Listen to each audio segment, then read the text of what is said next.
You're live. You're live. Yes, you might not have been aware of that, but you are alive. And you need me to have a window for the magazine as well, is that right? I think I can just share the screen. Is it sharing Y- screen? I'm not seeing a screen yet, but yeah, you can share the screen. That's fine. Oh. And then I'll look for the chat. Okay, but I think we're good. Can somebody in the chat say something just so we can be sure? Someone say I saw the numbers ticking around. Let's Speaking see. into the ether. Hey, Let's see. took one look at this magazine. They just couldn't handle it. Too much. The journal. I mean, how pretentious. The Let's see. Journal of Computer So Games. we're live, but I'm not seeing the magazine on there. Oh, I don't have it yet. I'm waiting for somebody to Okay. engage. Chat, go talk something. It's like when you're teaching a class and you're like, can somebody look at their phone, please? Can someone raise their hand? Someone else besides Matt. There we go. The morning woke There up we dead. go. Hello, everything works. Very good. Well, thank you. Who said that? The The morning wakes up dead. morning I woke up dead. All right. I thought if I can share. Yeah. What do you think, Matt? You want to say a few words about your book Yeah, here? sure. I'll do that. And we'll jump into the magazine. Yeah, I can say certain. Yeah, so I have another book coming out next year from White Owl Books. It's called Doom Video Games. How One Doomed Space Marine Changed Gaming Forever. I can say, it compared to the last book I did with them, the Star Trek video games book, this one is like twice the size. It's I think it'll be over 300 pages or so. It has over a dozen interviews with people that worked on the game, including and because Doom has so many ports, like it focuses on a lot of the ports of Doom on all these different systems. It focuses on some of the WADs. It also focuses on the early days of id with the stuff they do for Soft Disk Magazine, Wolfenstein, the original Wolfenstein stuff that Silas Warner worked on. You had a Uh, couple before that too, like a Warlock game and a yeah, I talk about some of those. Yeah, tank game, I think. Catacomb. Yeah, yeah. Something tank. I have to look at the research, but yeah. I mean, so it has, full color pictures will be in hardcover and Kindle from White Owl Books sometime next year. I'm guessing the summer, but please look forward to that. There's no pre-order page yet, but we'll have a link up, sometime next year when we do. I bet that was fun to write. It was fun, yeah, and it was challenging in a different way with getting emulation to work. I mean, there's like like getting the 3DO in particular was tricky. But Oh, I talked to our friend Becky, Burger Becky is in there. yeah, how's she doing, by the way? She's been having some health issues, right? And I hope she's I okay. don't Yeah, I hope so too. I reached out to her and I send her some supporting cat photos, which she always appreciates, but Good. everyone keep her in your thoughts. Oops. Whoop. I get the Uh, maggot. Yeah, this is what's this? A book? found out one of the professors that got me into rhetoric actually kind of started my journey. Oh, he has a novel, He's huh? been writing novels, I guess, for several years now. So I've Awesome. read that one. Was it good? Yeah, it's good. It's kind of like The Birds from Hitchcock. Oh, I see. Okay. Oh, it says horror. Okay. Couldn't tell from. A little bit of Poe. I don't know if you ever seen that Twilight Zone episode with the little boy that's got godlike powers. Yep. A little bit of that kind of vibe. But yeah, he's Nice, got a nice. whole series. He's got a bunch that are not safe for work. I can I mean, only really imagine. not safe for work, which kind of surprised me. I did not even know that side of him. But anyway, you can look that up. I don't think he's got much publicity, so maybe he will get a sell or two from this. There you go. That'd be great. All right, but we need to get on to the show. Yes, and if you have questions, feel free to type things in the chat live as we're doing this here. Yeah, And you're gonna we're keep an eye on the chat there, Yep, Matt. yep. Okay, Keep in the chat for you, sir. And doing another discussion about magazine time again. And what made you pick this one? well, I've always been a fan of magazines that try to predict the future. Mm, You yeah, know, you go back and like this is 1985, so it's always fun to see, what they get right, what they get wrong. Maybe, and sometimes they have ideas that maybe they weren't feasible back then, but now, you might revisit that and think, oh, that actually have AI whip that up in 2 minutes. So I don't know. We'll see. But Computer Gaming World is one of the great uh, magazines, certainly one of my favorites. And Absolutely. And there's the run, they their had a huge run, right? yeah, I mean it's one of the older computer game magazines. It's no longer running anymore, but it turned eventually into Gaming for Windows magazine. Oh yeah. And Yeah, but back at this time it was for every computer, right there. every computer, they even would cover consoles a little bit. Yeah. I don't know, maybe not with this one, because this is volume 5. Yes, this is like the 5th year it was out. The the holiday issue in 85, November to December. Yeah, We'd also 1985. What a great year. It's I was 3 years old. I often think about, how people will say, well, the 60s didn't start until like 67 or 68, Hmm. the 80s. I always wonder, like with the 80s, when did the 80s really start? I mean, you could be snippy and say 1980 when, you know what I mean? Like when did it really, Yeah, the I 80s? think 82 was a I think at least in pop culture a big year for movies. 82 you had like Blade Runner come out All right. and other big ones that of course I can't I think Star Indiana Trek 2, Jones, Indiana Jones, yeah, Raiders of the Lost, certainly an or 80. one of the Or Indiana, E.T. oh, that was, was 80. when did E.T. come out? Later than that. Let me pull it up. But it But was a big year for movies. I think, as far as games are concerned, like the 80s were huge for games, whether you're talking about things like Atari or Nintendo oh, well, wasn't, I or think the NES was out by this point, right? And you had the, in Japan it yeah, certainly was, and you had some of those early units. Um, so it's just one of those things you gotta go see. But yeah, when did ET come from? pretty sure that, E Yeah, 82, you're right. Yeah, and actually at my I was told it was the first movie I went to in a theater, and it was a drive-in theater. And I was an oh, infant. I was like 4 months old or so, and my parents wanted to get out of the house, and they figure if they went to a drive-through, I could, roll up the windows if I got too loud and not have to go home and could watch the movie from the privacy of the car. So that's what they did. I love those drive-in theaters. I've never been to one. The only thing I remember from that movie is when I watched it as a kid too. I remember the Reese's Pieces thing, Yes, the Reese's like Pieces. begging my dad, please get me some Reese's Pieces. So like that campaign totally worked. Right. No, I got to go to we'll get to this magazine in a second, folks, but I got to go at the Portland Retro Gaming Expo a few years ago. I got to see Howard Scott Warshaw speak live, and he was the designer of ET on Atari Oh yeah, I talked to 2600. him too. And that's a real sharp guy. One of the great movie games of all time, right? It it has, I think he talks about the design document being good. It just was he didn't have much time to do it. And in retrospect, at the time, Steven Spielberg has says like, why don't you do this? Why don't you instead of doing this, why don't you just knock off Pac-Man and have ET collect Reese's Pieces?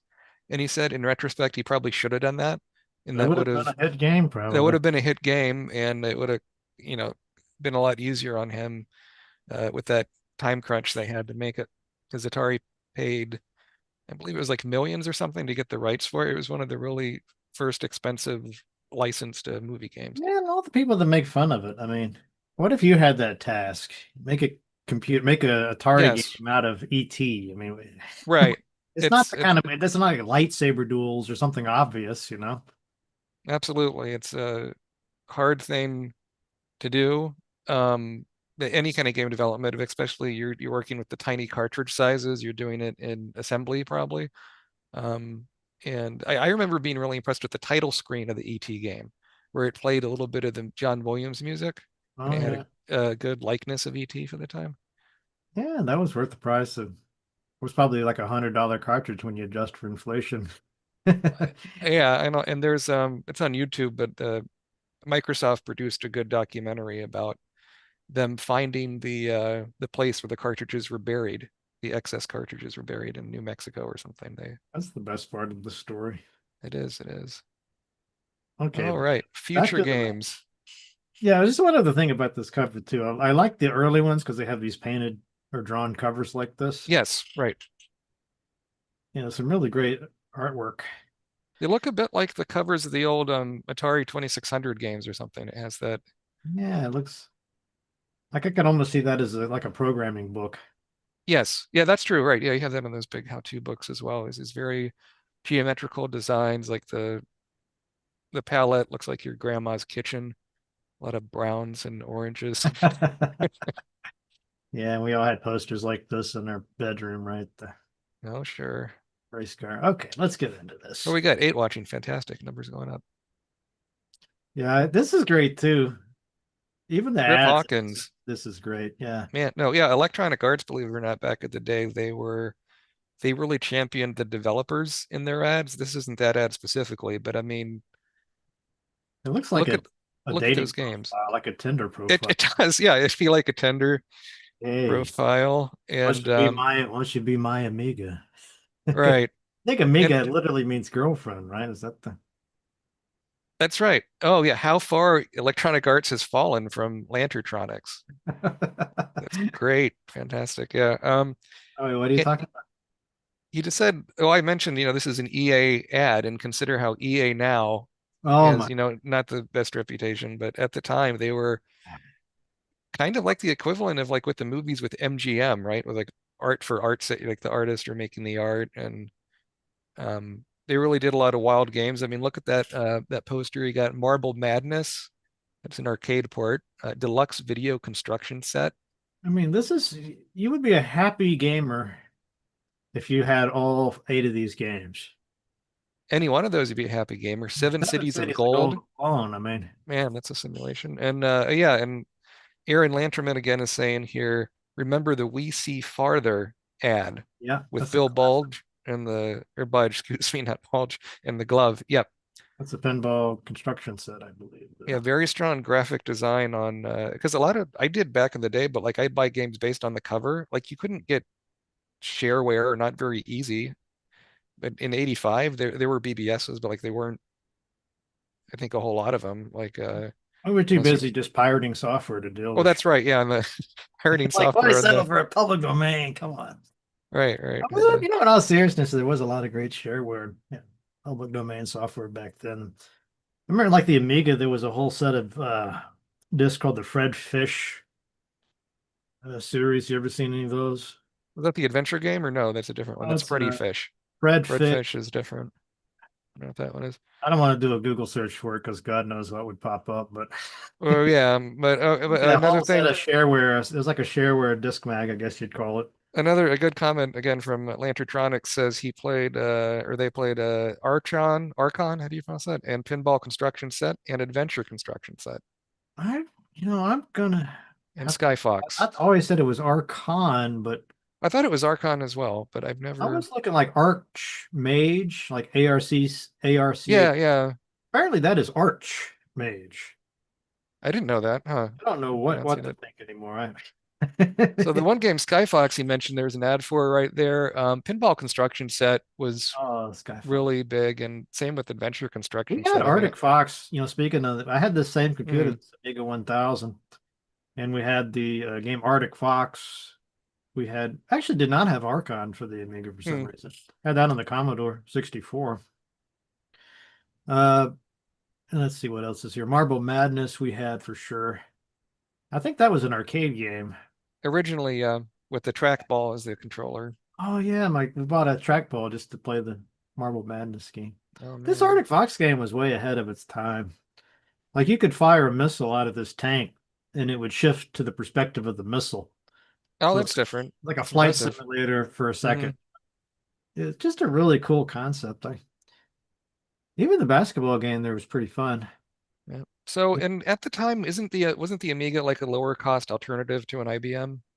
Oh yeah, I looked at that one time. We'd have to do the math again, but if you once you last time I did this, the IBM PC was like a $10,000 machine when you adjust for inflation and all that. And I think the Amiga was probably about 1,000.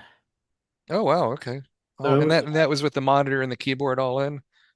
yeah, because it came with, well, it didn't come with a monitor. I wanted to say the Amiga was like $500 in the currency of the time. Unless I'd have to look it up to know for sure, but So I mean, truly a home computer It's a lot pricing. more It wasn't, expensive than a Commodore 64. That would be the budget computer. yeah, kind of the in-between point. Again, Yeah. more stuff. Lantertronics is doing great in the chat here. He says, I'm an EE professor. I guess that's electrical engineering. And I Oh, can trace that back to playing Bill Budge's games and Richard Garriott's games. You could reset a Calibeth if you looked at the basic source code, and he would spend hours looking over and over. well, that's one of the great things about computers that you couldn't do on a console. Being able to program them. Well, You- yeah, learning programming. Well, I mean, well, even for like the Atari 2600, wasn't there like a basic cartridge? You could do a basic cartridge. How I would mean, you do basic on that? slowly, not very well, but To like use the joysticks to. yeah, I maybe yeah to do the Oh my letters. I can't. That'd be God. what a. But I mean, yeah, I mean to learn programming and looking at source code is a really great way to learn, as opposed to Mhm. here are the commands. This is a subroutine. Go for it. Or a I great mean, way to edit the game too. And oh yeah, and cheat. Yeah, sure. We're only on page 2. Let's keep. is there We anything got. else about this we want to talk about? It's just I don't think so. okay. So what do we get? Oh, there's an SSI game. Yeah, so the SSI war games were a huge focus in computer gaming world at this time. So much of computer gaming were these war games, sometimes adapted or ripped off of board games with the hex grids and the turn-based combat. I love the turgid prose of this. Special attention has been paid to the high-res graphics and lively sound effects. Realistic rules cover every aspect of the fighting, colon. Yeah, and I do like the box artwork is good, but I love the this photography in some of these old ads. The Oh, the stock foreground is is with the awesome. bullets and the rock that really helps sells it. You got the typeface bullets and some of the letters like that's Yeah, I and will look, say that playing this, I mean, it did feel exactly what it's like to be in the field of fire. sure. And they had to port these to so many systems, right? Like, look, on diskette for C64, 48K Atari home computers, Apple version coming in fall of 85. Look, in all seriousness, it's kind of neat that it says that the soldiers' abilities will improve through time. So it's almost like a bit of a role-playing A game. little bit, yeah, mild RPG mechanics. Yeah. Oh, okay. So we're talking about the Atari 2600 Basic. It had a special keypad for input, according to Lantertronics there in the chat. And unsurprisingly, it was quite limited as far as what you could do. Oh, and from Gator, got a new chat in there. Thanks so much. Keep on chatting away. He says, War, it's fantastic. Is Was that it a quote from Hot fodder? Shots Part 2? Oh, I thought it was a cannon fodder reference. That could be too, yeah. I've just The been watching music from Hot it. Shots. I was looking at this contributing editors section here. Sure, yep. We got well now, or should be Danny L. Button. I guess probably Dan at this. When was this 85? But I'm pretty sure this is Danny L. Button Barry. It is. It is. Chris Crawford. Another legend. John I didn't Freeman, I the Free Fall Associates. What about that? And I didn't realize Scorpio went this far back. Oh yeah, they Their RPG column, just extraordinary. With in the hints or what it's like these hints, but not real like you have to it doesn't give away the answers to a lot of the things, but it kind of hints at it in a funny way. Like it takes a lot of effort to write Scorpio's a something very like that. mysterious person, but yeah, I did a collaboration with him one time. Oh, I didn't know that. That's awesome. Yeah, one of these Kickstarter magazines, they had Hmm. wanted somebody to do an article. I can't even remember what the article was about, but I was so in awe that I was working with Scorpio. I did a little bit of work with Chris Crawford when I was in college, and it was composing some music for. It was a Yahoo group where in college I studied game design at SCAD, Savannah College Art Design, and Chris Crawford was doing a remake of his game Balance of the Planet, and he was and I composed some music for that. I don't know if it was actually used in it, but it was a web-based version. I didn't even know you did music. Not well, but I can read sheet music and play a little piano. I was You used screwing Deluxe. around with I think it was Cakewalk or whatever, the MIDI sequencer. Oh my God, So cake. using my mouse to place one note at a time is a painful way to write music. I remember there was a gamey like one. I think it was called Deluxe Music or something like that. Inst Sure. Oh, it was instant music, I think. You like used your mouse, the thing would scroll by and it would provide the drum tracks and everything, and you could sort of mouse out the melody. Right. I mean, the big one I had, I don't know what name he goes by now, but I had a friend become a big DJ that started out making songs with Fruity Loops. Oh, It Fruity was like Loops, another that. name. I don't know if that one, I don't think that's still around, but it was a big sequencer thing in the 90s. Yeah, the big one for me was Pro Tracker and all those. Yep, yep. The music file format was mod, wasn't it? Some of the Yeah, MOD. I think there was one called Octomede. Sounds Like about right. There's a lot of those ME. musics. We're probably, I don't know if we're putting people to sleep or they're on the edge of their seats. Practically. Well, we got 12 watching, the numbers going up. That helps. Okay, so we got a lot to cover. Yes, to even and the issue is smaller back then, right? Only 64 pages. Okay, what is this? The letters column? Yes. So Or is it like no, up? it's letters. Oh wait, no, it's previews. Excuse me. There's a game called Quink. What kind of name is that? Game of knowledge and association for two players. Each Winks. It's kind of each Buddhist. Quink, each Quink challenge presents a screen of 8 randomly generated places, names, or objects, and a common bond or association the entries may share. 150 subjects from Grammy winners to wins of the world. 34.95. That's a big profit margin on that. I bet you that's Quink, text quink, only. nudge, nudge. Oh my God, reader service number five. I forgot about that. Like somewhere in this magazine, there's like a card you could circle these things, right, and send it in, back to the magazine. And what would you get in return? I always wanted to do it, but I never did it. I think it just lets them know like what people are interested in or something, right? I don't know if Oh, they put you on a spam list or their mailing list, I guess. probably get on Oh, the mailing list. Maybe they send it to the whoever this Quink. makes sense. Oh, we got a message from Nani Soka. I'm here just driving. Well, fantastic. Thanks for tuning in. And of course, you'll be able to watch this archived later with the chat and stuff. But glad I you're. think Quest Probe, the Hulk is on there. I interviewed that. That's Yes, yes, that's right. oh God, what's their name? What's Scott his Adams. Scott Scott Adams. Adams. Yeah, not Yeah, the Dilbert Scott Adams. no, There's like another four one. Scott Adams, I guess, at this point. But A less contentious Scott Adams, perhaps. But yeah, with the Quest Probe, my buddy had, now I don't know if it was an Amiga he had, but I was in Argentina at the time and he had a Quest Probe, the Spider-Man game. yeah, there was a And Spider-Man. and at the time I thought those graphics were as good as you could get. Like it was really highly detailed, as on model as you could get for the limitations of the time. But the parser was Horrible. pretty, yeah, pretty bad, pretty limited. And You would we get were so angry you might turn green might and turn to the Hulk himself. And your shirt would burst.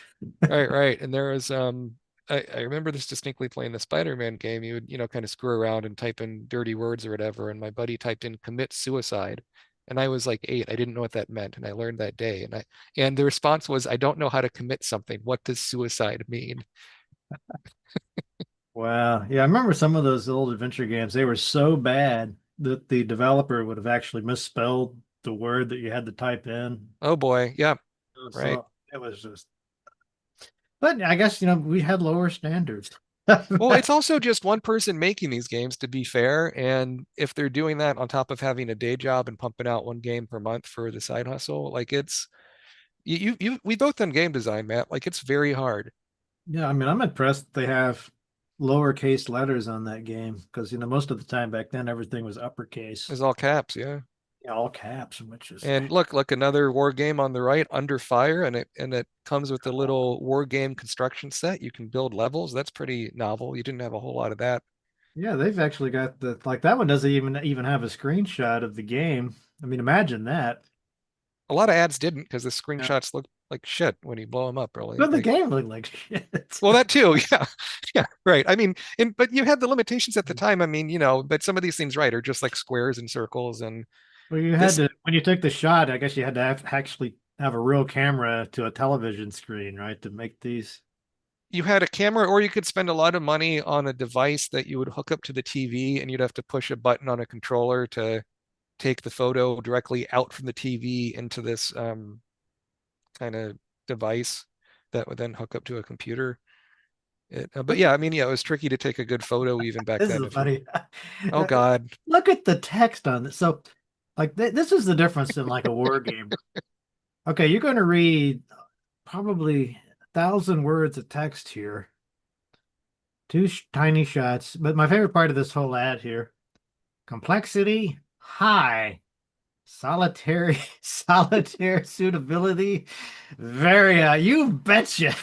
Wow, or even playing time from 10 minutes for a Oh, two squad battle to 5 hours you may for a never 32, not be solitary after playing this. I yeah, mean, for 5 hours for a 32 squad firefight. There's a typo in there. Five should be the number five since they used one and zero, since they used recommended numerics for team earlier. play. Wait, how can you have a team play? One or two also recommended for team play. I could it be via modem or just past the keyboard, I guess? I don't know. Play by email? Wow, the Is more that I'm looking at this game, this actually looks sounds pretty impressive. that could be good to do on a show under Three fire. discs. That was a Eh, lot of discs back then. 3 disc was a lot, and Avalon Hill, yeah, Avalon Hill and SSI were some of the top war game companies at the time. Like they both did. Avalon Hill did board games, didn't they? Yeah, I think that. Well, I've got a bunch of their computer games here. They did a Yeah, top. right. I think was one of theirs. Yeah, Hmm. Telengard. Yeah, Big huge. flat box. Yeah, this is under fire. Let's keep it moving. So you got more of these Yeah, preview we'll never things. get through this whole magazine in an hour. No, so no, maybe skip to the Karate Champ. A lot of some of these arcade stuff, right? Oh, Karate Oh Champ. That's a good one. man, Temple of the Apshai trilogy. Like that's a big one, isn't it? Oh, wait, where do you see that one at? At the top in the middle. Uh, Not uh, they screenshot. don't have a picture of it. That's lame. They got the Oh, these text for it. pictures are kind of crappy even. Yes, out The of like magazine got blurry. better. Yeah, the Apshai series. I don't know if I've ever covered that on the show, but this was really early CRPGs, and they were pretty good. They kept it simple. I think it's just one adventure, kind of wandering around a dungeon, and Another notable one that sticks out is Spy versus Spy 2, The Island Caper. yeah, that was the Mad Magazine Yep, comic. I don't think it's the best game in the world, but it was one of the first games I played that had cooperative play where it was like two people on the same screen. Like the person on the top screen and the bottom screen can move around on different screens As I at the remember, same I had it on time. the Commodore 64. I don't remember too much about it. I think it had pretty good music and pretty Hmm. good There were concept funny, for the game, right? funny animations. Oh, this will get you the chicks. Wizard of Wall Street, real-time stock market simulation. Oh. No screenshots. Oh no, they do actually. Look at that. So they don't show Apshai or Spy versus Spy, and they show that crap. What is Wizard of Wall Street? Is it just a real time? It's just a stock market simulator. Oh, scrolling news headlines, ticker tape, three Sell screen short and buy on the margin with adjustable gain speed. Yeah, margin. What does it come with? A free Jim Cramer might as well. And the adjustable? Load Runner's Rescue is a sequel to Load Runner. I haven't played that one. Oh, that sounds interesting. And the picture is just the title screen. Oh, I thought it was like an isometric Yeah, maze. I was getting excited there. I think maybe it's just more but you could make levels in Load Runner. That's probably was the first level editor I ever used. Was Load Runner.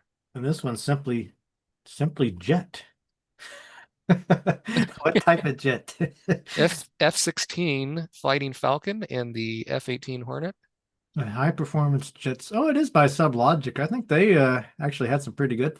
Isn't this the flight simulator company, Sublogic? SubLogic was a big one. Didn't they make It the original flight simulator? I The think that something like sounds about right. And there's something in there that's not even a game, right? The Newsroom, a program for creating surprisingly stylish publications, a good introduction to journalism for novices. Well, see if you'd have had that, Matt. Just think of where All you'd be. right. Useful for neighborhood newspapers. Optional, you can buy add-on diskettes, including the clip art collection. What's a neighborhood newspaper? Well, this is what you need. What's a newspaper? I don't know. A lot of fun for frustrated would-be Woodward and Bernstein types.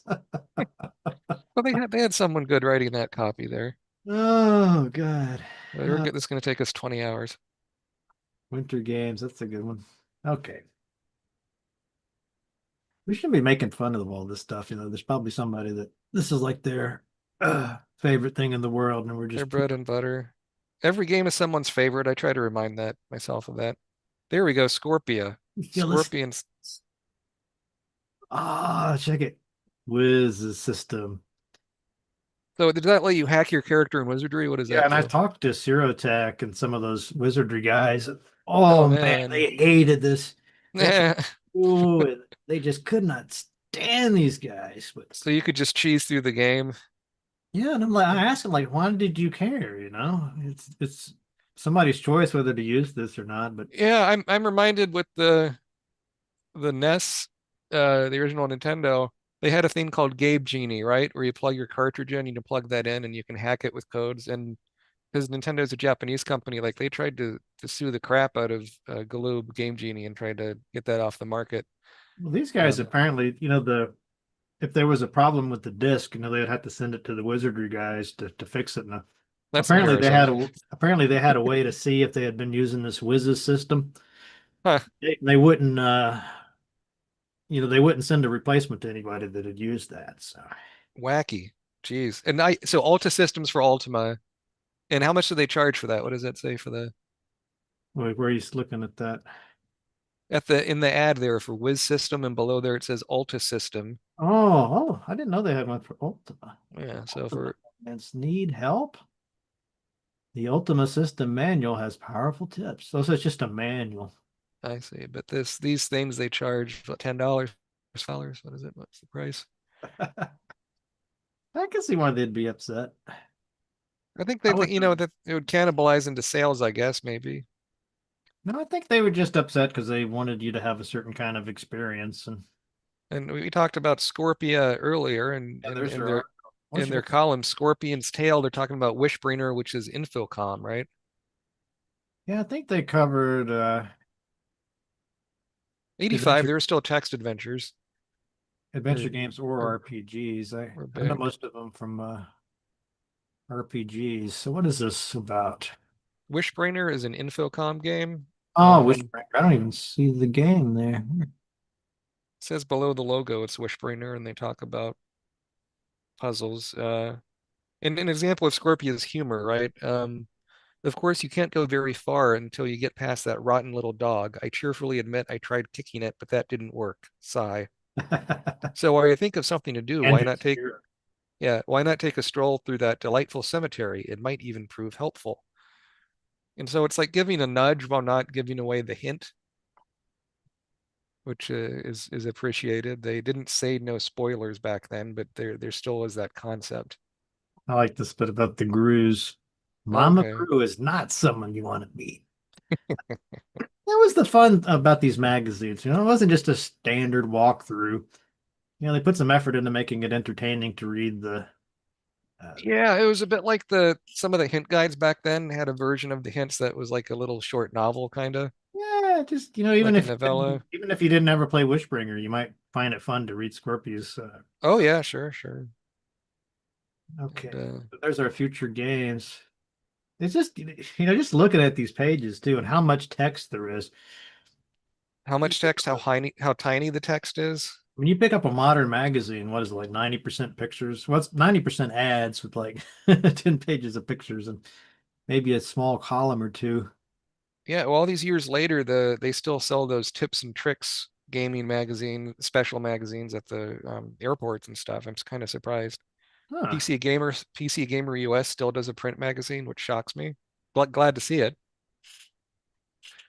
but Well, that makes sense on an airplane. sure. I guess they didn't they get rid of that requirement that you had to turn off all your devices though. You have to when taking off and landing, but otherwise, yeah, you can use your phones. That always And scared the hell out of me when, like, oh yeah, we gotta everybody shut off your cell phones because we don't want to crash the plane. Like, let me get off this plane right now. If somebody's cell phone is going to crash this thing, I don't want to be on board. I think they might be overstating that a bit. Um, Yeah, I don't know. It probably possibly futzed with the electronics. I mean, no matter what it was, like so if a phone it poses a threat, I don't. yeah, so I'm looking at this Future Games article, skimming through it here. They talked to Richard Garriott, and he says, a growing trend in the future of games is and this is actually still true today, the necessity of team programming.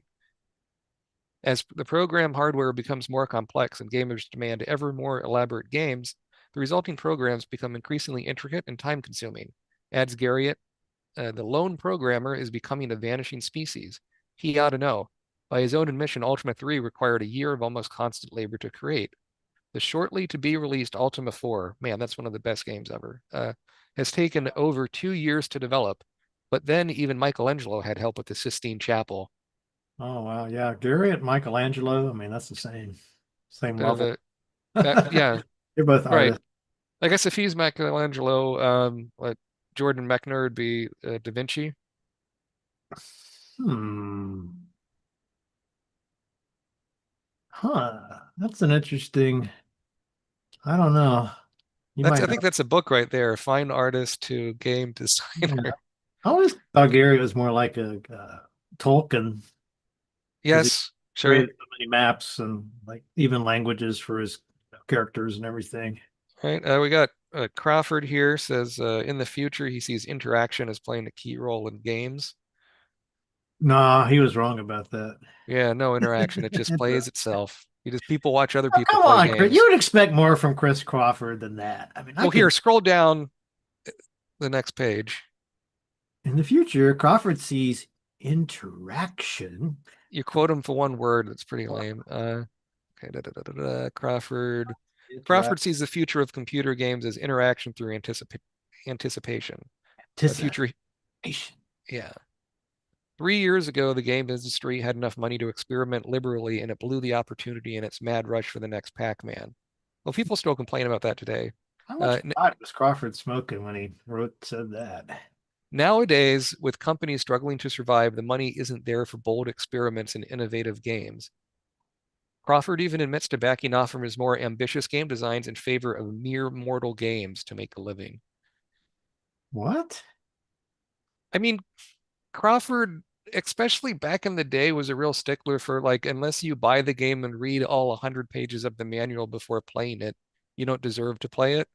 Like, he was like super, his game design book is good, but he has, especially back then, like some pretty rigid, limited ideas of like what a game is and what isn't, which is his right to do so. Yeah, that's kind But of interesting what he says there. mhm, Computer games have always concentrated on things. You shoot things, chase things, avoid things, capture mm, things, but never encounter any real people. The games of the future will necessarily shift their emphasis away from things and towards people. I think he might have been right about that. I think so, yeah, whether it's, playing games against other people or people watching games or Just even having, better developed NPCs, and yeah, better NPCs. And now there's talk of, companies using AI to help develop NPCs that can answer any question you want. Or were you even seeing, I mean, what there was with Fortnite, they did a limited event where Darth Vader could run around the board with you if you did a special thing, and they used an AI version of James Earl Jones's voice, oh, and he would say things, but they didn't. And you could talk to him, and he'd react to it, but they didn't put the guardrails up, so people figured out how to get him to curse pretty quickly, and they had to pull it down and kind of retool it. see, I would have celebrated that moment. There's really good YouTubes on those. Games that Uh, teach reasoning as well as that. Yeah, they always seem to be fixated on chess games back then too. Like the one day the computer, you'll be able to play the excellent game of chess. I probably the best chess game ever was Battle Chess. Yeah, and we did an episode on that with Becky. That was a great one. Well, so later on in here, they're talking to Mark Cantor of Micromind, who does music works and video works. And they're mentioning about, I mean, for the 85, this is really looking forward. They're talking about things like Dragon's Lair and these CD-ROMs may have a different role in the future of gaming. They can potentially store enough data to create true interactive comic books. Imagine for a moment the equivalent of Fantasia coming soon to a computer near you. Hmm. What does that even mean? Yeah, Um, Fantasia's highfalutin. I don't know. the moment the equivalent of so like watch being able to watch Fantasia on your computer, is that what they mean? Or are they thinking Is like it a that if maybe if some type you of interactive compose novel? music, it'll generate images? I don't know. Like Hmm. they on I think it was on the Xbox 360 had the Connect add-on where you could wave your hands and it would do things on the screen. And they had a Fantasia game where you could wave your hand like you're composing music, but you had to match Oh, it to the beat. I mean, what is it about this Fantasia movie that gets people so excited? I mean, all I remember is the bit with Mickey Mouse and the brooms and the like some dancing hippos, I believe, and The like, one I liked, I think, was the hey, Rites of Spring, where you had the kind of satanic monster with the gargoyle thing with the wings, okay, I'm looked like intrigued. the Balrog. I think it's just because it had an orchestra by oh, I can't think of who the composer was or who the conductor was. Very famous Kind of composer, artsy kind of a thing. right? And it was really personal to Walt Disney, and he was wanting it to be a big success. And he was thinking every year or two you'd come out with a new Fantasia, and you can slot in new sequences and change the music. And Well, that it makes sense. it did not do well at the time. I think over time it was one of the most well regarded. But in the '60s, with the drug culture, they re-released it with posters saying "Come take the ultimate trip, Fantasia." And they eventually came out with a Fantasia 2000 in theaters, which again didn't do well. But Yeah, it's one of those things. I guess the people that love it really love it, but it's just not going to be something the general public's going to devour. it's the closest thing those Disney features came to an art film, I think, in the early days. That's a good way to put it. It's more like something you'd see in a museum. I mean, but we went back and watched Snow White, the original, Oh yeah, and I was just like, wow. I mean, I totally get why people were just amazed, at that movie back then. I love all the twinkling of the diamonds in the mine with the dwarves and some of Yeah, that foreground stuff with it's a the scary movie. I mean, it would Mhm. certainly scare a small kid at the time. Oh, that ride at Disney World scared the shit out of me, man. Like that and Mr. Toad's Wild Ride. I mean, they're basically the same kind of ride where you're in the what they call it a dark ride, right? Where you're on the little fixed cart that kind of does the turns and things Yeah, pop out at you. But yeah, you had the witch pop out with the apple and your nasty stuff. life was never the same. The trees, scary trees like from Oh Wizard of man, Oz. I was such a chicken as a kid. I remember they had something called Space Mountain, Oh yeah, yeah. like the Epcot Center, and I refused to get on it because I was convinced it actually did go to space. Oh, And everybody, my parents were like, "It doesn't actually go to space. It's just a ride." I almost had a panic attack going on it the first time, and my dad was like, "Oh, this is fine." And because it was all dark, it was less scary. And then I went on it a different time, and they said, "Do you want to do it with the lights on?" And we said yes. And it was really interesting to see it with the lights on Oh, and how the kind of illusion is that it's not doing as much as you think it's doing. I found a prediction here. Yes. Oh, Whoa, that's pretty. The computer hardware that will most influence the future of computer games is the plasma display. Yeah, so that was state of the art at the time, very heavy. close to being right. I mean, we went from plasma to LCDs aren't plasma though, right? No, I mean, plasma was the top of the line, and those screens had deeper black levels, meaning more accurate like color reproduction. And then you had LCDs, which were cheaper to make than plasma, and then OLEDs, LEDs. I'm not quite sure what the current thing is, but TVs look really bright nowadays. There's a whole lot they can do, and they're very light. They don't weigh like 500 pounds. He messed up here. He thought it was going to be laser discs. Um, well, that was the cutting edge thing at the time, but right, yeah, you didn't for CD-ROMs. I guess he had no way to know a CD-ROM was going to be that. well, except just right above someone's talking about CD-ROM. But yeah, like Laserdisc. I don't know if you could get a home Laserdisc player in '85, but the Dragon's Lair game certainly ran off Laserdisc. Is There's some other kind of funky disc, not a laser disc. They come in those plastic cases, those plastic cartridges that you. that a CED? Yeah, the CEDs. I see Yeah. those still sometimes, but apparently they get damaged by humidity pretty easily. So Yeah, I some saw one on display at one of these conventions I went to, and I don't think the picture quality looked that much better than VHS, but that you could do it off a disc that relatively small back then is really like technically it's impressive. we had Um, them at our school. I remember we'd watch oh, okay. movie days. They'd have like a Star Wars Huh. CED, but I feel like it came on like two different discs. But maybe I'm That sounds misremembering. about right. Well, that was true with the laser disc with the movies. They couldn't fit them on that you'd have to flip the disc to see the second half of the movie. And then some big things like Godfather would be on like two discs and you have to keep flipping them. And then the players could eventually flip the disc itself. It would know. Yeah. So you think they were right here? The What's this future of one? computer gaming is more than the evolution of computer hardware. Blah, blah, blah. Games are as old as man. Blah blah blah. Rather, the computer becomes an imagination machine that creates and shares a fantasy world that we truly live in and experience. A world unique to each player.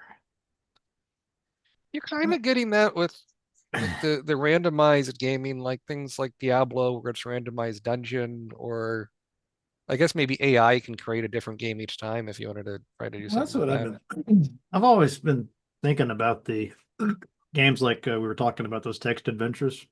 Yes, yes. Like if you imagine an AI, I could just say, "Give me, I want to play something like Zork. Can you just be the basically the dungeon master Mm, and that be able to interpret all kinds of crazy stuff you might come up with?" I mean, we're basically there now. I don't know if you'd have to kind of set up the AI shell or whatever to what's the word for it? You with the kind of have to set corpus. up the hey, we're playing a game and Oh, maybe the guardrail. Yeah, the limitations on it, right? make sure that it was clear about what his role was. But yeah, I think you could do something like that. There's already Yeah. somebody was showing me a Skyrim mod that uses AI to improve all the NPCs. So you can any NPC you meet in the game, you can have an extensive conversation with, and Hmm. it's like sticks with the lore of the game and what that character would know. So I I try mean, to break it, I think. I'm kind of, but yeah, that'd be cool to try out. I think it'd be cool for about maybe 15 minutes. That's the thing. A lot of it's kind of a novelty. Yeah. There is an interview with Alexei Pajitnov where he mentions he wants to do something with Tetris and AI, and I have no idea what that would mean. But I'm kind of Tetris is such a brilliant. I think is one of my top three games, period. But as far as like just clean design, Tetris and AI, yeah, I don't even know what that would mean, but I'm curious. And like a got really got anything smart Tetris opponent, or got it got a new thing in the chat from Ziravok. Apologies if I mispronounced it. AI will allow retroactive additions of multiplayer bots. That's true. Yeah, I mean that'd be a good use of it, right? To get better and smarter bots to oh, uh, sure. in a multiplayer thing. Or even you could do single player against the bots, right? Okay, so we got more ads here. Free 6-issue subscription to Wargamer magazine. Well, where adventure is real. Yeah. That's a On the traveler game. Look at that. what's Traveler? Is that a It's like a Dungeons and Dragons kind of a system, but it's science fiction. okay? I mean, yeah, that looks like paper. That looks like not very good paperback book artwork down below. It's like something from a 12th grade, art class. Yeah. The guy with the bow and arrow is okay, and then the shading on the yeah, I mean that's yeah, high school art is fine. Oh, we got something from Youth Morning. Hi, Matt. Love your stuff, buddy. Oh, I think thank he's you. talking to you. Which Matt? We got Matts. We're One, collectively known as Matt. one T or two T's. And this, they did this even a lot back then, right? So they have these episode things. Episode one, Mertactor, the Volantine Gambit. Could that sound more nerdy? I mean, but did they ever do an episode two of Star Crystal? Is the question. I like this ad over here. Back issues, box games, Ziploc games. Well, Ziploc games were big, right? I mean, that's a Calibet, the basically what they call Ultima Zero now. That was distributed in Ziplocs. Yeah. You save a lot from Oh, if on you had shipping. those today, I think those Calibeth Ziploc baggies are like thousands of dollars right on Yeah, eBay. but there's a lot of good fakes out there. It's tricky, like eBay's made it. Oh, true. But, so be careful when you buy from good sources. I mean, I'm sure with PC games they do grading like they do with baseball cards, right? Because they do it with console games.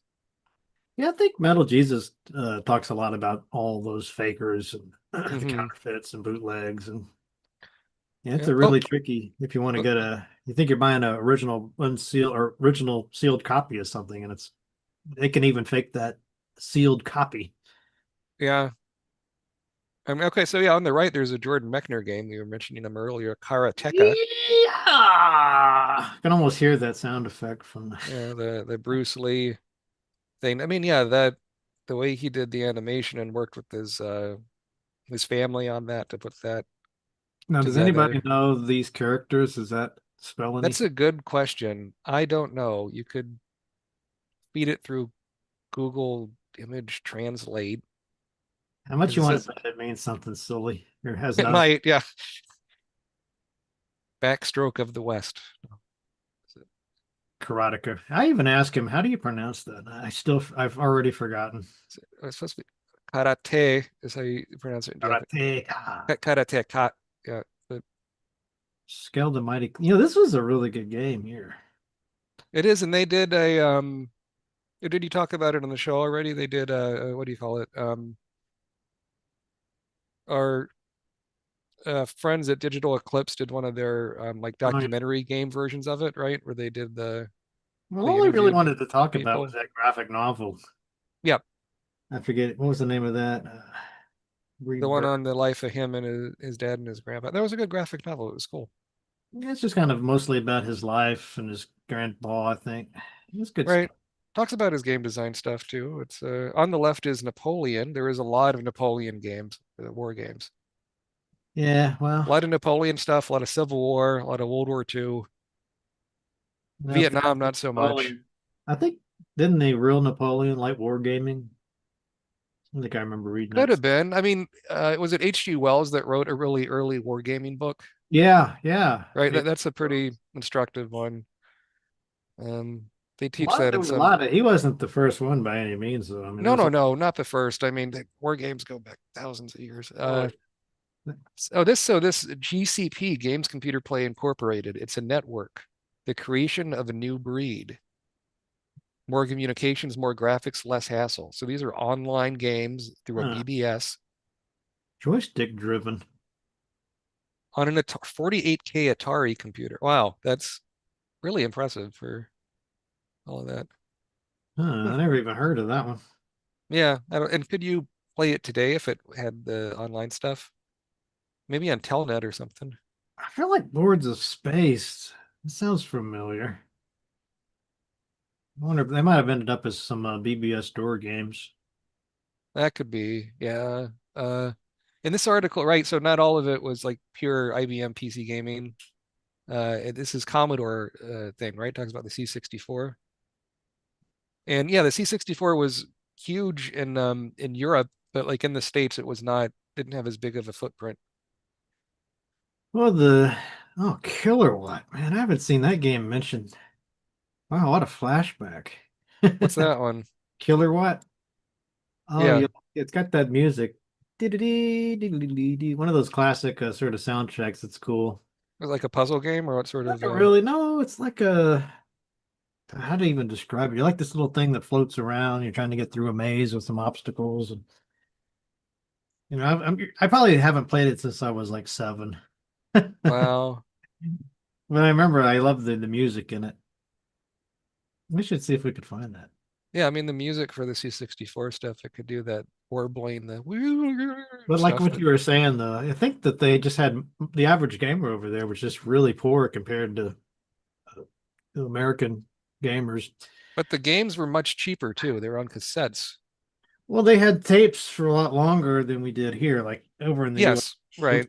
floppy disks pretty early, but they were still using the tapes. But on the Oh, and then positive side, they could, I guess, copy those easier. Or I mean with the this isn't quite computer gaming, but as far as like console gaming goes, like their tele because they got TVs later than we did, it ran at a higher resolution, but it's also at a different hertz rate.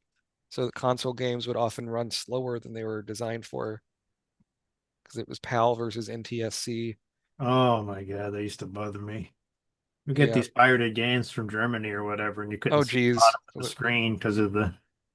They're all was it Yeah, they there all were whole games that I never stutter. could figure out how to play them, and I remember like when we finally got emulation and stuff, and you could get these PAL games to show up properly on a monitor, and I'm like, whoa, that game had a there was stuff at the bottom of the screen that you needed to see, Hmm. like rows of whole rows of commands and stuff I never knew before.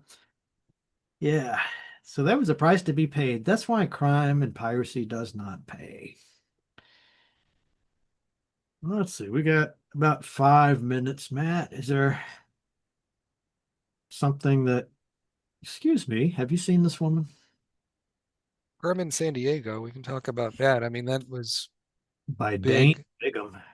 Every Dane Bigham school, is still around. Dane Diggum, that's a good name. I mean, yeah, every school I ever went to had like an Apple II computer with one of the Carmen San Diego games. But it And came world, with that the World Almanac. right, they all came with the big book that didn't have very good binding and really tiny print, but you'd look through it through the clues to make the game quasi-educational. Where in the name of bleep is Carmen San Diego? That's, that's the But we real. yeah, that yeah, the game show, the Carmen San Diego game show, you had Oh, that was on their movie too, or was there? No, there was a show. no, there's not a movie. Netflix did a cartoon of it where it's just Carmen San Diego is, I don't know if she's solving crimes or doing crimes or something. Um, but I had the embarrassingly, I had the cassette tape soundtrack of Rockapella, and it had the Carmen San Diego theme song, I think was one of the singles from it. Oh, But it's cute. yeah, Bard's Tale, yeah, that's a good, What is with all the work? It seems like every ad is for some kind of because war. that was big. I mean, Computer Gaming World was practically a wargaming magazine when it started. They covered more than just that, but I mean that was a big focus, and You can experience. So you actually play Rommel in that? I guess so. Huh. But yeah, when they'd say crap like Rommel gives you the experience of four different games, I always found that a bit misleading. That almost meant like modes or levels, but it wasn't like a radically different experience. Yeah. Well, it's like those, even like in the Atari 2600, it was Pong. Yeah. Like 500 games. No, Up it's we just got how many. the morning I woke up dead said, "What's up, youth? Good morning." Fantastic. Love the chat talking to each other. Yeah, I mean the Bard's Tale, we've talked about this today, but Scorpia is reviewing the game here. Oh, yeah, I'd So love to read this in the whole, retail price $44.95. which you adjust for inflation, that's $400. And if you scroll down, you see that map of Skara Brae. That was a big map that came in with the game. It was inside it was printed on the inside of the box, or it was, those were, can you call those boxes? Kind of almost more like sleeves, right? That you'd open it up and there would be I got a copy of it over there. But Hmm. yeah, this was actually part of the interior of the box. The folding, it's like a folding uh, box type situation.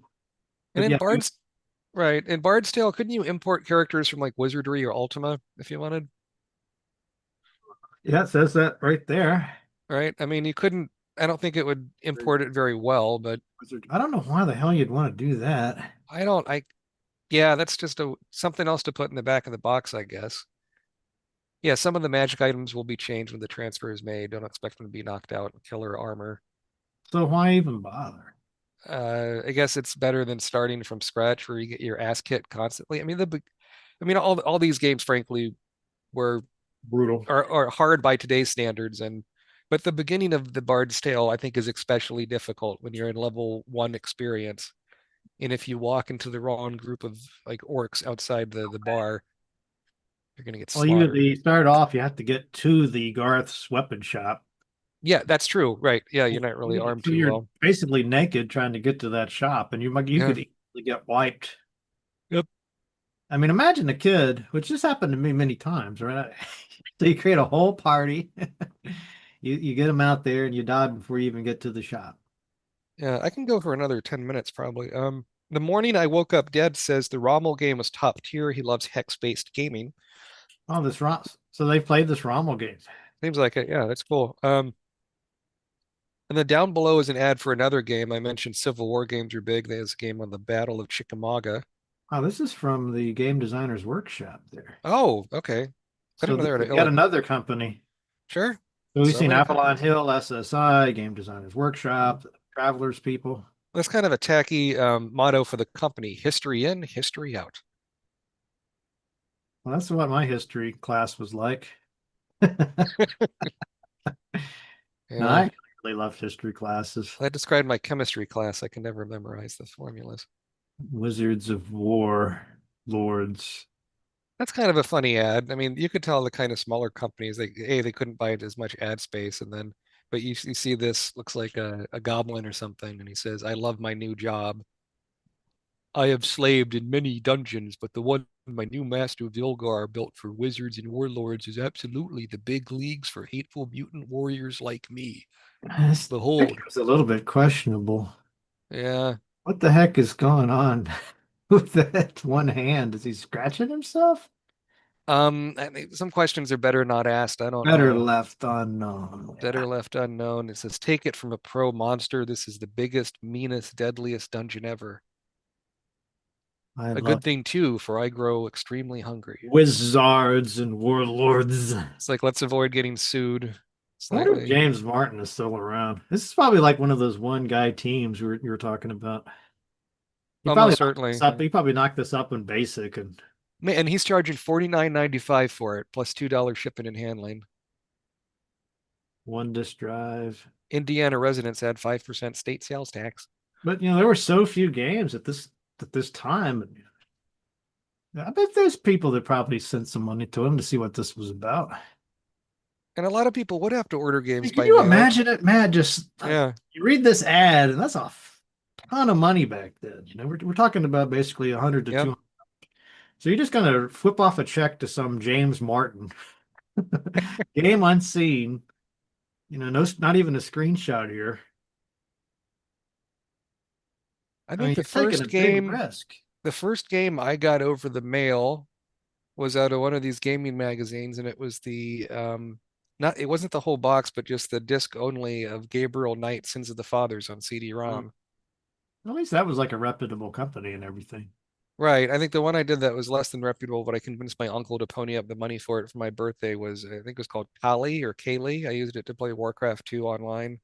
Oh It was man, before BattleNet.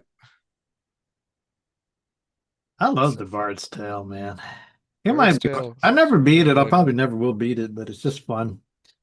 Oh no, yeah, I mean, God, if you talk of the games I've beaten, it's kind of embarrassing. It's typically just like graphic adventures or some of the Final Yeah, I Fantasy run into games. people all the time, and oh man, I thought you had played complete like the whole Ultima series, all the Bard's Tales, all the Wizardries, and like Nope. I have played all of them.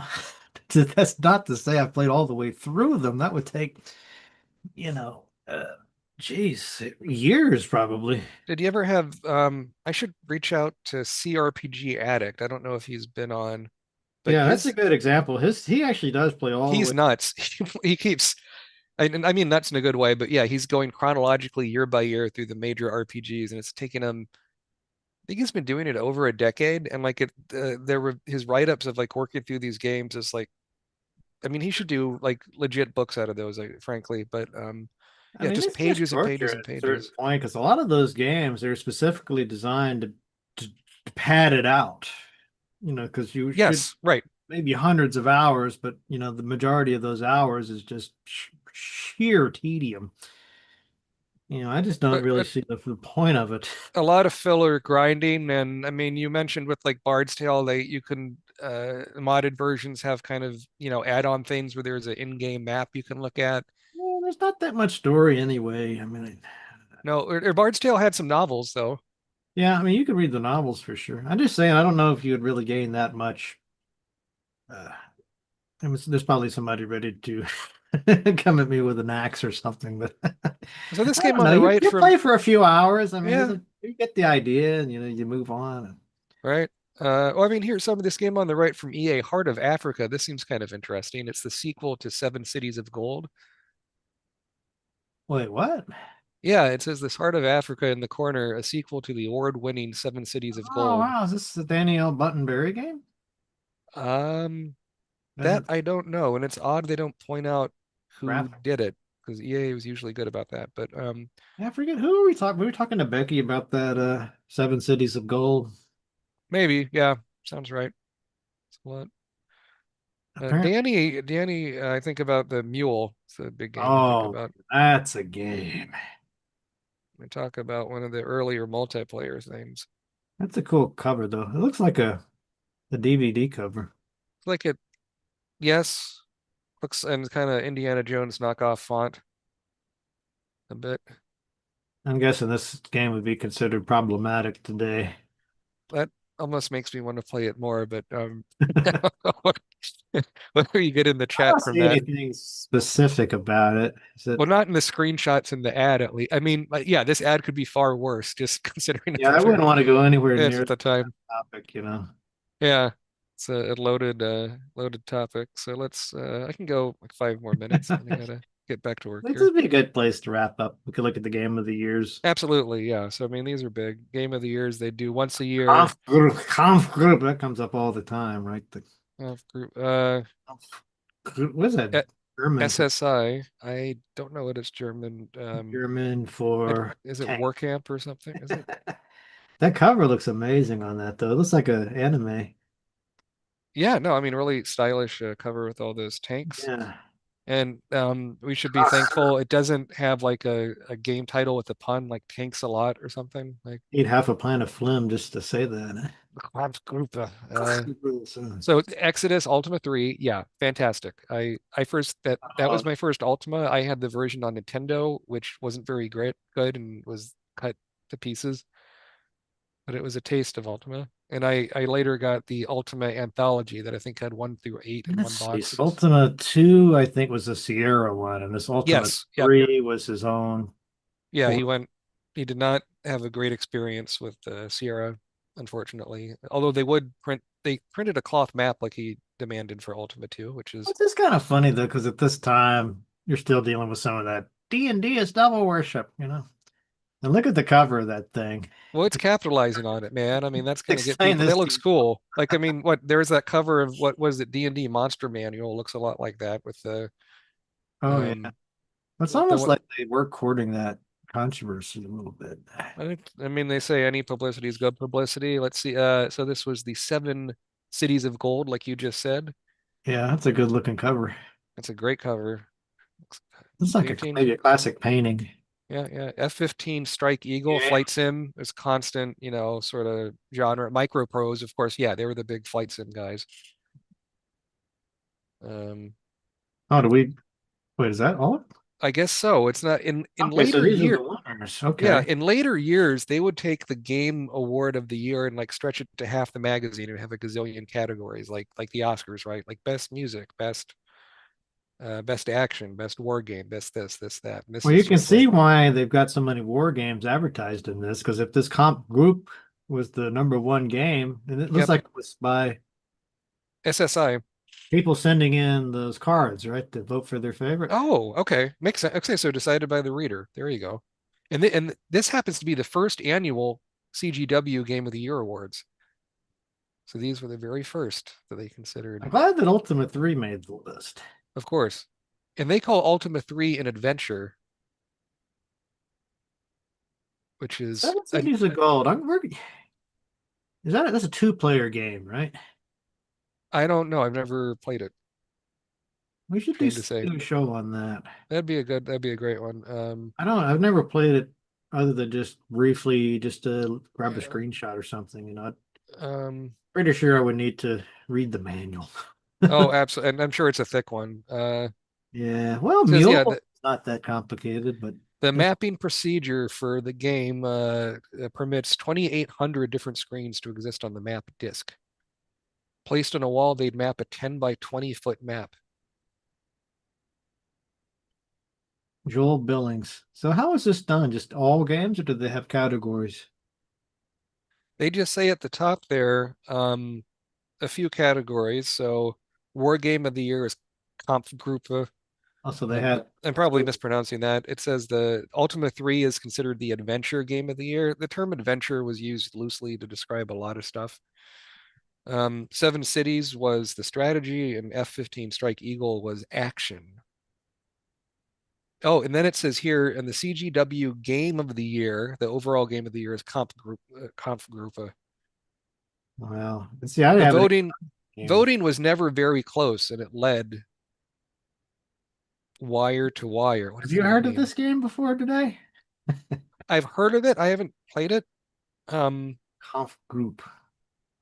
And it said the Joel Bill. sales have reached expected to reach 25,000 which is less than the other games that we nominated for Game of the Year that sold 100,000 copies or more apiece. Wow. That's a good metric right there. Wow. That puts things in perspective right So there. think so. Let's do some math. So $100,000. Let's say Ultima 3 was $50, right? Yeah. 100,000 by 50 would be is that 5 million? No, I should probably take a math class. I'll open up Wait, calculator. what was the is 100,000 times five? 50, 50, $50. Yeah, 5 million. So that'd be 5 million. Now, how much of that cut the publisher and the developer gets? Well, I you don't figure know. the expense of like making the game and the Well, that disc, too. Yeah, the shipping, and you probably I think the retailers charge a big fee too, right? You gotta they take a big cut, sure. so you probably doesn't make. I'd be surprised if you got half of it. That's probably true. I mean, yeah, with You're talking just the profits, right? yeah, I'm talking the profits, yeah, how much the actual devs get, well, Well, or I the mean, he made company enough gets. money to launch himself into space, so Yeah, that's good by any margin. So did William Shatner was able to launch himself into space. I don't think he had to pay for his ticket, though, did he? No, he didn't. Oh, And Shatner was mad he was not the first on he was the second flight on the whatever company it is from Bezos. Well, it's about time to wrap up here, but I think this yeah. was another fun magazine issue. It was a good example of how much stuff has changed since '85, how Oh, much damn war yep. game coverage there was. I mean, look, there's sports in there. Scroll up one real quick. So that ad there, I mean, oh, it says superstars. I thought it said super stats. You also had some of those sports games that were just statistics, right? Where you build your own team and try to get through it. Well, there's a Hyborian war game there. I think there was a strategy game, play by mail game. Whoa, okay. That's a whole other topic. Yep, be good So for. All yeah, right, well, folks, let's stop it here. If you like this format, love to hear from you. yep, please, leave comments about what you'd like us to do for future episodes and like and subscribe and all that stuff. And if you like what we're doing here, be sure to look up our Patreon and support us with your hard-earned simoleons or whatever You paid currency you 50 bucks use. for Ultima 3. You can Yeah. for a couple bucks our way. I mean, come on. Right, right. Yeah. All right, Matt. Good luck. See ya.